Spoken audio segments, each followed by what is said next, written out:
How to fix a failed payment on Apple. If you're on a Mac or Windows laptop and your Apple payment failed, here's exactly how to fix it step by step. Step 1. Open your browser and go to appleid.apple.com. Sign in using your Apple ID and password. Step 2. Once you're logged in, scroll down to Payment Methods. You'll see the current cards or payment options linked to your Apple account. Step 3.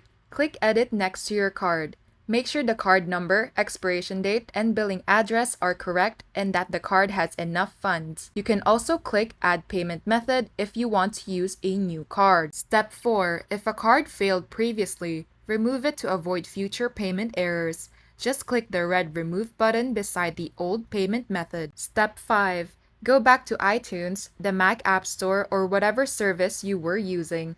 Retry the purchase, and it should go through if your info is valid. If your payment still fails, check that your billing address matches your country or region settings.